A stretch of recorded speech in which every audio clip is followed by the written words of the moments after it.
All right. Hello, my name is Ellen Smith. I am a sophomore architectural engineering major at Tennessee State University. And today I will be presenting to you my presentation on reduction and recycling.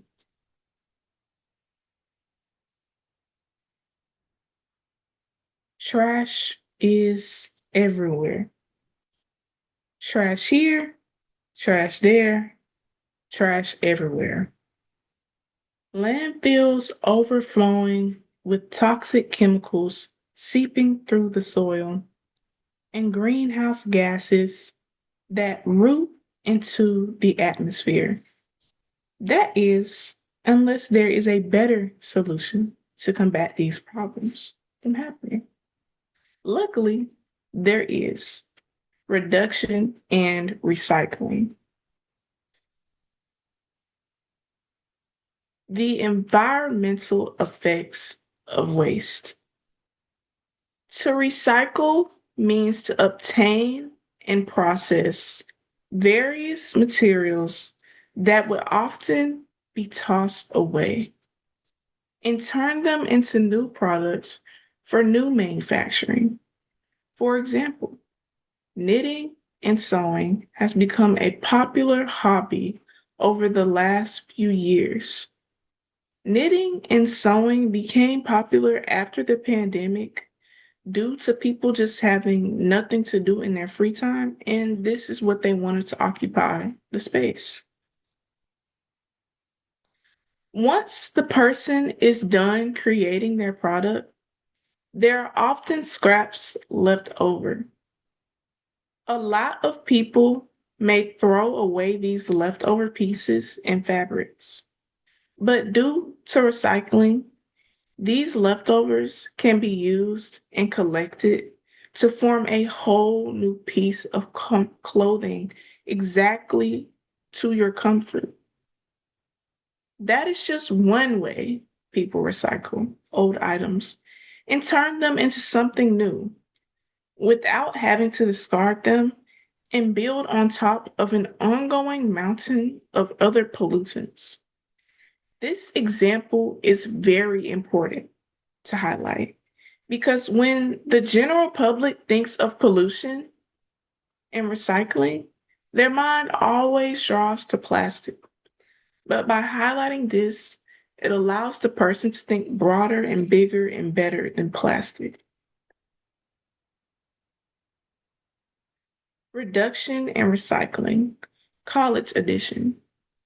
Change begins at home. Reduction and recycling is a big part of collegiate life. We have all seen bags of discarded food laying along the walkway as we make our way to our first class, or even the aftermath of parties that took place in the parks. You can see mountains and countless of littered plates and plastic cups across the lawn, overflown trash bins everywhere. Countless of flattened and unflattened plastic bottles ran over in the parking lots, and constant amounts of trash that somehow never make it to the trash can, even though the nearest trash can was only a few feet away. As we have researched about reduction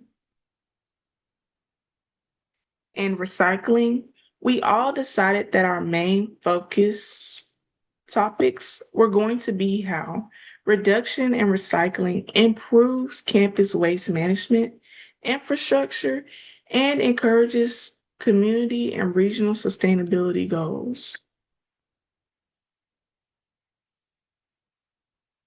At Tennessee State University, our waste management team does a phenomenal job at making sure our campus is clean. When walking to class at about 7 in the morning, we hear and see them making their way all around campus to ensure that all trash is picked up and taken out. I can recall being in my dorm and hearing our waste management team early in the morning, making sure our big trash bin at the back of our dorm was taken out at least about every 1 to 2 weeks. Waste management is no cheap task, though I cannot blame them because that is the price you pay for the mess you make, especially in this economy. That brought us to our first point of reason. Our waste management is outdated. Inefficient waste management leads to pricey bills to fund costs, labor, and maintenance.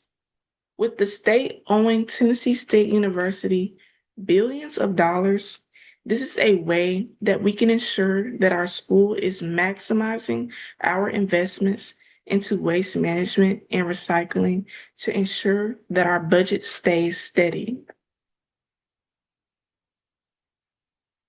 For a cleaner tomorrow, this is how we win. A way we can combat this is by tracking our waste data. By tracking our waste data, we will be able to track our patents and make a settlement for accuracy to have a strategic plan to tackle the sustainability of our campus. Without data, it is difficult to understand our campus and its points of where we see the most waste being thrown on the ground or where bins get full quicker. So if we notice a spot where trash tends to pick up, or we notice a spot where the bins tend to get fuller, one, for the first problem, you just add a bin there, and for the second problem, you add a bigger bin. Strategies for the Zero Waste Project. One strategy that I think will be effective on our campus is to monitor the waste bin levels. Monitoring the levels helps to track when and where the bins get the most full. How often do they get full? How full is the bin?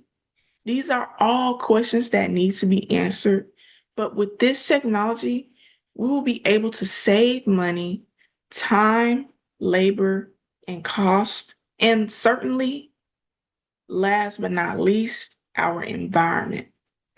You have to work with nature. Tennessee State University is very beautiful, and overflowing bins are not a good look. They almost even sour the image. Unkept bins can also lead to pests and animals, some that may even carry diseases.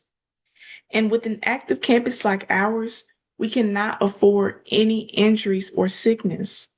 Not only can we lower costs by monitoring bin fill levels, but we will also help reduce our carbon footprint that is carried by the waste trucks. What can we do? Some things we as a community can do to support Tennessee State University in the metro city of Nashville are to do the simple things. Keep our campus clean. Instead of discarding trash on the ground, just put it in a trash can. This helps not only our waste management team, but also our environment. I'm sure the local species and animals appreciate some of the leftover food we leave, but they would also appreciate not getting sick off the toxic chemicals from the packaging and the food is left in. Think, working, and serving. We can also help set up a local cleanups around campus and communities. Our slogan is Think, Work, Serve, and this is a great use of all three. We get to meet local members of our community and connect with peers who all share a passion of living in harmony and cleanliness. Conclusion. These are just some of the solutions we came up with. Remember to reduce and recycle because our earth is so delicate and deserves to be protected and preserved, just like every other historically Black college and university. Thank you. Again, my name is Ellen Smith, and I appreciate the HBCU SCI Fellowship for having me this summer. I learned a lot, and thank you so much.